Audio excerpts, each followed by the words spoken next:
Almusal po tayo. Ito na ating almusal ngayon. Kamote. Ayan o. Kahapon ko niluto. Merindahin ko sana. Pero nag-ano ako na bread. At saka may 2 egg. Hard-boiled egg. O fish. Ay gulay ako na bagyo beans. Ayan.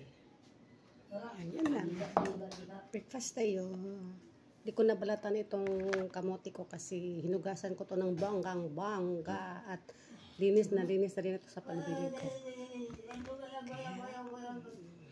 Tapos na po ako kumain ng aking kamote. Ayan, wala na. Pati ang aking kape. Kasi ang isa kong kamote. Ninakaw. Pakita sana kita pero hindi ka man kasi nag-t-shirt. Bawal man yarn. Hindi, pakita ko lang. Ay, nako. Macho man. Macho pa ay. Yan lang. Thank you for watching. Happy breakfast. Enjoy our meals. Bye-bye.